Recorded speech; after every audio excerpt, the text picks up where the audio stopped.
ابراہیم علیہ السلام کا ایک واقعہ بیان کیا گیا۔ ابراہیم علیہ السلام کے زمانے میں ایک بادشاہ تھا، اس کا نام تھا نمرود۔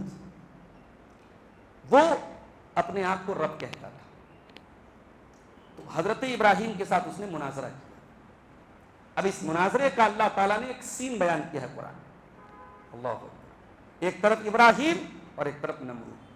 الم تر الی الذی حاج ابراہیم فی ربہ ان آتاہ اللہ الملک۔ یاد کرو کہ ابراہیم کے ساتھ بحث کر رہا تھا ایک آدمی۔ کیوں بحث کر رہا تھا؟ کیونکہ اللہ تعالیٰ نے اس کو حکومت دی تھی۔ اس کا مطلب یہ ہوا کہ اللہ تعالیٰ اگر کسی کو حکومت دے، نعمت دے، تو اس نعمت کی قدر کرے، ورنہ نمرود جیسے لوگ بھی پیدا ہوئے جن کو حکومت کا نشہ ایسا چڑھا کہ وہ اللہ کے بارے میں بحث کر رہا ہے۔ اذ قال ابراہیم ربی الذی یحیی و یمیت قال انا احیی و امیت۔ ابراہیم نے کہا میرا پروردگار تو وہ ہے جو زندگی دیتا اور موت دیتا ہے۔ تو نمرود نے کہا کہ میں بھی زندگی دیتا ہوں، میں بھی موت دیتا ہوں۔ اور کیسے دیتا ہوں؟ اس نے قید خانے سے 2 قیدیوں کو بلایا جن کو پھانسی کی سزا ہونے والی تھی، جن کو سزائے موت ہونے والی تھی۔ 2 قیدیوں کو بلایا، ایک کو بری کر دیا، ایک کو موت دے دیا۔ کہا دیکھو میں بھی موت دیتا ہوں، میں بھی زندگی دیتا ہوں۔ ابراہیم علیہ السلام نے بحث نہیں کیا۔ ابراہیم علیہ السلام نے بحث نہیں کیا کہ میں کسی اور زندگی کی بات کر رہا ہوں، تم کسی اور زندگی کی بات کر رہے ہو، میں کسی اور موت کی بات کر رہا ہوں، تم کسی اور موت کی۔ ابراہیم علیہ السلام سمجھیے بہت 1 نمبر کا جاہل ہے۔ جب سامنے والا جاہل ہو تو اب اس سے وزندار دلیل پیش کر دو۔ ابراہیم علیہ السلام نے کہا فَإِنَّ اللَّهَ يَأْتِي بِالشَّمْسِ مِنَ الْمَشْرِقِ فَأْتِ بِهَا مِنَ الْمَغْرِبِ۔ ایک کام کرو، تم یہ کہہ رہے ہو نا کہ بھئی تم رب ہو، تم زندگی بھی دے رہے ہو، تم موت بھی دے رہے ہو۔ ایک کام کرو، یہ سورج روزانہ پورب سے نکلتا ہے، اس کو تم ایک دن پچھم سے نکال دو۔ فَبُهِتَ الَّذِي كَفَرَ۔ اب اس دلیل پر وہ جو کافر تھا وہ حیران رہ گیا، اس سے کوئی جواب نہیں بن پڑا، وہ ہکا بکا رہ گیا۔ ابراہیم علیہ السلام ایک بہترین مناظر بھی تھے، ایک بہت اچھے ڈیبیٹر بھی تھے، قرآن کریم کی سیاست سے پتہ چلتا ہے۔ اس کے بعد اللہ تعالیٰ نے اللہ کی راہ میں صدقہ خیرات کرنے کی فضیلت بیان کی۔ مثل الذین ينفقون اموالهم فی سبیل اللہ کمثل حبۃ انبتت 7 سنابل۔ جو لوگ اللہ کی راہ میں صدقہ خیرات کرتے ہیں، ان کے صدقہ خیرات کی مثال ایسی جیسے کوئی اناج کا دانہ ہو، اس اناج کے دانے کو زمین میں ڈالا جائے، انبتت 7 سنابل، اور اس ایک دانے سے 7 بالیاں نکلیں، فی کل سنبلۃ 100 حبہ، اور ہر بالی میں سے 100 دانے نکلیں۔ ایک دانہ بویا گیا تھا، ایک دانے سے 7 بالیاں نکلی اور ہر بالی سے 100 دانے نکلے، یعنی ایک دانے سے 700 دانے نکلے۔ واللہ یضاعف لمن یشاء۔ لیکن اس پر بھی بس نہیں، اللہ تعالیٰ اس سے بھی زیادہ چاہتا ہے تو دیتا ہے۔ اس کا مطلب یہ ہوا کہ جب اللہ کی راہ میں ہم صدقہ خیرات کرتے ہیں، اللہ اس کا کتنا ریٹرن ہم آج ساری دنیا اسی کے پیچھے تو پاگل ہے، بھائی فلاں جگہ انویسٹ کر دو اتنا ریٹرن ملے گا، زمین میں انویسٹ کر دو اتنا ریٹرن ملے گا، گولڈ میں انویسٹ کر دو اتنا ریٹرن ملے گا۔ ارے سب سے بہترین انویسٹمنٹ پلان اللہ بتا رہا ہے، آؤ آخرت میں انویسٹمنٹ کرو، اللہ کی راہ میں انویسٹمنٹ کرو۔ یہاں تم کو کتنا ریٹرن ملے گا؟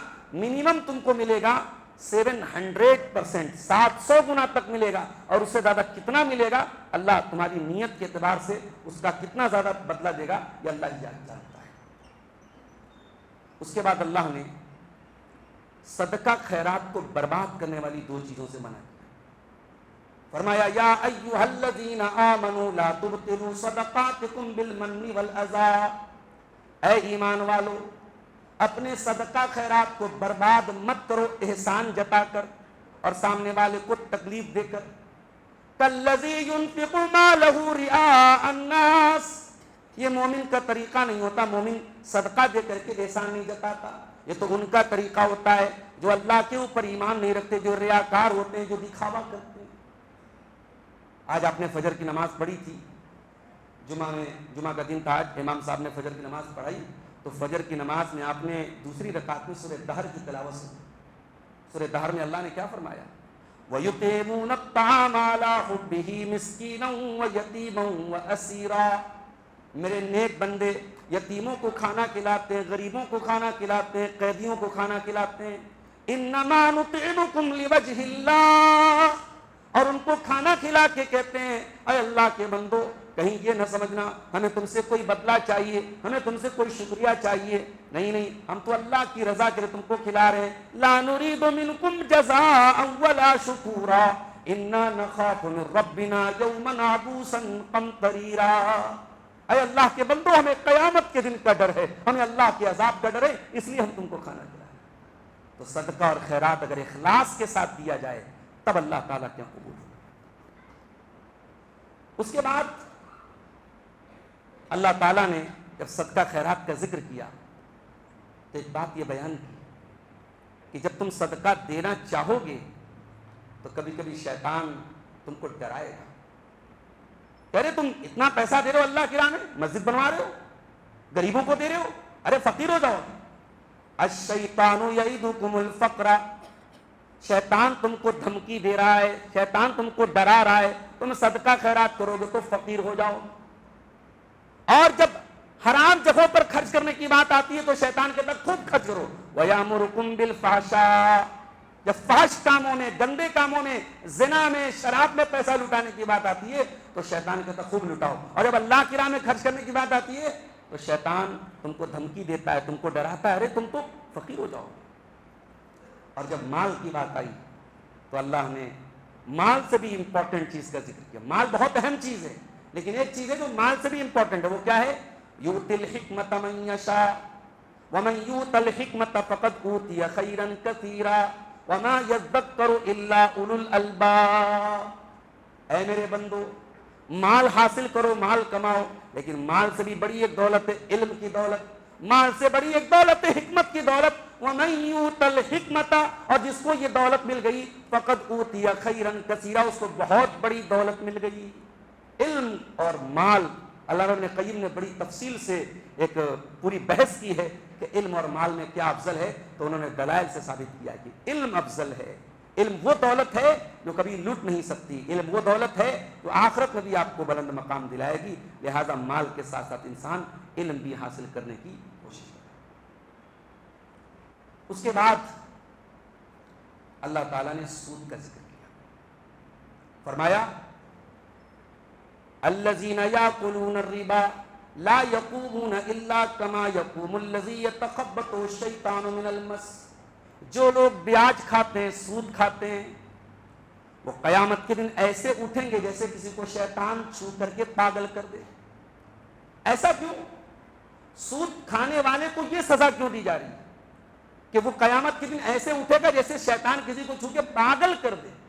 کیونکہ جو سود کی جس کو عادت پڑ جائے وہ پاگل ہو جائے گا، اس کو اس بات کی پرواہ نہیں رہے گی کہ میں یہ جو کھا رہا ہوں حلال ہے کہ حرام ہے۔ سود کھانے والا حرام خوری میں اتنا دھس جائے گا، اس کے دلدل میں اتنا دھس جائے گا کہ اس کو پھر پرواہ ہی نہیں رہے گی کہ میں حلال کھا رہا ہوں کہ حرام۔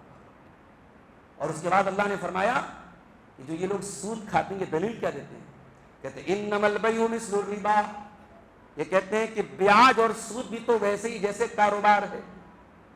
یہ دلیل آج بھی لوگ دیتے ہیں کہ بینک میں اگر ہم پیسہ رکھ رہے ہیں اور بینک ہم کو 5% 6% انٹرسٹ دے رہا ہے تو کیا برا ہے، بینک کما رہا ہے نا ہم سے۔ یہ دلیل آج بھی لوگ دیتے ہیں کہ اگر ہم بزنس میں 10% کمائیں تو وہ حلال ہے اور انٹرسٹ کے ذریعے 10% کمائیں تو حرام ہے۔ یا بینک ہمیں لون دے رہا ہے تو بینک اگر ہم کو لون دے رہا ہے تو فری میں تو نہیں دے گا، بینک اگر ہم سے 12% اور 10% اگر انٹرسٹ لے رہا ہے تو بینک کیا غلط کر رہا ہے؟ یہ ایک سوچ آتی ہے انسان کو۔ اللہ نے اس کا جواب کیا دیا؟ بڑا پیارا جواب دیا۔ اعتراض کیا تھا؟ انما البیع مثل الربا، کہ کاروبار بھی بالکل بیاج کی طرح ہے، جیسے کاروبار اور بزنس ہے ویسے بیاج ہے۔ اللہ نے جواب کیا دیا؟ وَأَحَلَّ اللَّهُ الْبَيْعَ وَحَرَّمَ الرِّبَا، تم کہہ رہے ہو کہ بیاج اور کاروبار ایک ہے؟ ارے اللہ کے بندو، بیاج حرام ہے اور بزنس حلال ہے۔ حلال اور حرام ایک کیسے ہو سکتے؟ پانی اور پیشاب دونوں لکوڈ ہے، ایک بوتل میں پانی ہے اور ایک بوتل میں پیشاب ہے۔ پانی پی سکتے ہیں، پیشاب اگر کپڑے میں لگ جائے تو کپڑا ناپاک ہو جائے۔ تو ظاہری اعتبار سے دیکھنے میں کوئی چیز اگر ایک جیسی ہے تو وہ ایک نہیں ہو سکتی۔ اللہ نے ایک ہی جواب دیا، بیاج حرام ہے اور کاروبار حلال ہے۔ اچھا ایک بات ہے کہ اسلام نے بیاج کو حرام کیوں قرار دیا ہے؟ ایک سوال ذہن میں پیدا ہوتا ہے، اس کا لاجیکل جواب کیا ہے؟ اصل میں بیاج ہوتا کیا ہے پہلے آپ سمجھیں. میں نے آپ کو 100 روپے دیا اور میں نے آپ سے طے کیا کہ آپ مجھ کو جب ریٹرن کریں گے تو 110 ریٹرن کریں گے. آپ ہم کو 1 مہینہ بعد دیں گے تو 110 دیں گے, 6 مہینہ بعد دیں گے تو 150 روپیہ دیں گے. میں آپ سے ٹائم کی ویلو کھا رہا ہوں, آپ سے ٹائم کی ویلو مانگ رہا ہوں. یہ بیاج ہے نا, یہی تو بیاج ہے. ادھار پر کسی بھی طریقے کا پروفٹ کمانا یہ بیاج ہے. اسلام میں یہ حرام کیوں ہے؟ اسلام یہ کہتا ہے کہ پہلی بات تو قرضہ مت لو, اور اگر تم قرضہ لے رہے ہو مجبوری میں تو قرضہ ایک طریقے کا سپورٹ ہے, طریقے کی مدد ہے, ایک طریقے کا احسان ہے, اور احسان میں پروفٹ نہیں کمایا جاتا ہے. اسلام کی نظر میں قرض ایک ایسا ٹرانزیکشن ہے جو احسان پر مبنی ہے, اور جب آپ سامنے والے کے ساتھ احسان کر رہے ہو تو انٹرسٹ لے کر کے اپنے احسان کو مت ختم کرو. ہاں, اگر آپ کو پیسے سے پیسہ کمانا ہے, اسلام نے کہا مزاربت کر لیجیے. آپ کا پیسہ ہے, سامنے والا محنت کر رہا ہے, پیسہ دے دیجیے تو 1 لاکھ روپیہ طے کر لیجیے, بھائی تم 1 لاکھ سے بزنس کرو اور جو پروفٹ ہوگا 60% تم رکھ لو, 40% مجھے دے دو, 80% تم رکھ لو, 20% مجھے دے دو, 50% تم پرسنٹیج طے کر لیجیے. لیکن اس میں بھی ایک بات یاد رکھیے کہ اگر آپ کسی کے ساتھ مزاربت کرتے ہیں تو پروفٹ میں تو شیئرنگ ہوگی, لیکن لاس ہوگا تو لاس آپ کو سہنا پڑے گا جس نے مال دیا ہے. اب ہمیں لگتا ہے کہ یار یہ تو ناانصافی کی بات ہو رہی ہے, پروفٹ میں دونوں لوگ شیئرنگ کریں گے اور لاس صرف میں سہوں گا. تو اس کا جواب یہ ہے کہ اس بیچارے نے محنت کی ہے, آپ کا تو صرف مال لگا ہے, اس کی محنت لگی ہے. اب جب لاس ہوا ہے تو اس کی محنت بھی گئی, اگر لاس میں بھی اس کو شیئرنگ دی جائے گی تو اس کا ڈبل نقصان. آپ کا تو صرف مال گیا ہے, اس بیچارے کا مال بھی جائے گا اور اس کی محنت بھی جائے گی. اس لیے مزاربت کی کنڈیشن میں سے ایک کنڈیشن یہ ہے کہ جو مال, جس نے مال دیا ہے, جس کا پیسہ لگ رہا ہے, جو انویسٹر ہے, انویسٹر لاس میں شیئرنگ نہیں کرے گا, لاس کو اکیلا سہے گا, پروفٹ میں شیئرنگ ہوگی, اور پروفٹ بھی پیسے فکس اماؤنٹ میں نہیں ہوگی. مثال کے طور پہ میں نے آپ کو 1 لاکھ روپیہ دیا اور میں آپ سے یہ طے کروں کہ ہر مہینہ آپ ہم کو 3000 روپیہ دیں گے, تو یہ غلط ہو جائے گا. آپ پرسنٹیج فکس کیجئے گا, آپ اماؤنٹ فکس نہیں کر سکتے. تو اسلام نے بیاج کو اسی لیے حرام کیا ہے کہ قرض پر اسلام کسی بھی طریقے کا پروفٹ کمانے کی اجازت نہیں دیتا. آج پوری دنیا کی ارتھ ویوستھا, پوری دنیا کی اکانومی کیوں تباہ ہے؟ کیونکہ چند لوگ پورے ملکوں کو چلا رہے ہیں, چند جن کے پاس دولت ہے پورے ملک کو کیپچر کیے ہوئے ہیں. غریب ہوتا چلا جا رہا ہے, امیر ہوتا چلا جا رہا ہے. یہ پورا سسٹم کیوں کرپٹ ہے؟ یہ انٹرسٹ کی بیس کی ہونے کی. جس کے پاس پیسہ ہے وہ پیسے سے پیسہ بنا رہا ہے, اور جو بیچارہ قرضہ لے کے, آج بہار اور جھارکھنڈ جیسے علاقوں میں گیا, چھوٹے اماؤنٹ, شرم کی بات ہے, چلو بھر پانی میں ڈوب مرنے کی بات ہے, چھوٹے اماؤنٹ لوگ آج باقاعدہ لون لے رہے ہیں, اور جس کو گروپ لون بولتے ہیں, باقاعدہ عورتوں کو وہ لون دیا جاتا ہے, 10-10 ہزار کے اماؤنٹ لوگ بیاج پر لوگ لے رہے ہیں اور اس سے گھر اور پریوار چلا رہے ہیں. یہ اس امت کے لیے شرم کی بات ہے. اس امت میں ایسے لوگ بھی نہیں جو اپنے مسلمان بھائی کو 8-10 ہزار روپئے بغیر انٹرسٹ کے دے دیں. اور یہ بھی یاد رکھو, انٹرسٹ لینا جتنا غلط کام ہے, انٹرسٹ دینا بھی اتنا ہی غلط کام ہے. بیاج کھانا جتنا غلط کام ہے, بیاج کھلانا بھی غلط کام ہے. یہ جو کریڈٹ کارڈ کی بلا چلی ہے, ہمارے نوجوان آفر حاصل کرنے کے لیے فٹ سے کریڈٹ کارڈ لے لیتے ہیں. یہ کریڈٹ کارڈ بھی غلط ہے. آپ کہیں گے مولوی صاحب ہم نے تو کریڈٹ کارڈ لیا اور ہم تو ٹائم سے پورا پیمنٹ کر رہے ہیں, ہم تو 1% بھی انٹرسٹ نہیں دے رہے. ٹھیک ہے, 1 منٹ کے لیے مان لیا جائے کہ آپ ہر مہینے جو بھی کریڈٹ کارڈ کا بل آتا آپ آن ٹائم پیمنٹ کر رہے ہیں, میں مان لوں. حالانکہ پریکٹیکلی یہ پاسبل نہیں ہے. کسی نہ کسی مہینے آپ کی ڈیٹ آگے بڑھے گی, آپ پینالٹی دیں گے, آپ اس پر انٹرسٹ دیں گے. یہ پریکٹیکل بات تو نہیں ہے, لیکن 2 منٹ کے لیے مان لیا جائے کہ آپ نے کریڈٹ کارڈ لیا اور آپ آن ٹائم پیمنٹ کر رہے ہیں. لیکن آپ نے کریڈٹ کارڈ کمپنی کے ساتھ یہ معاہدہ کیا, یہ ایگریمنٹ کیا, یہ کمٹمنٹ کیا کہ اگر میں EMI ٹائم سے نہیں جمع کروں گا تو پر ڈے اتنا % انٹرسٹ میرے اوپر لے گا, اتنی پینالٹی لگے گی. آپ نے بیاج دینے کا وعدہ کیا ہے اس سے, اور یہ وعدہ کرنا بھی حرام. بیاج دینا حرام اور بیاج کا وعدہ کرنا بھی حرام. اور نبی کے الفاظ سنو مسلمانوں, نبی نے فرمایا لعن اللہ آکل الربا وموکلہ وکاتبہ وشاہدہ وہم سواء. سود کھانے والا, سود کھلانے والا, سود لکھنے والا, سود کی گواہی دینے والا, سب پر اللہ کی لعنت, اور نبی نے فرمایا سب برابر ہے.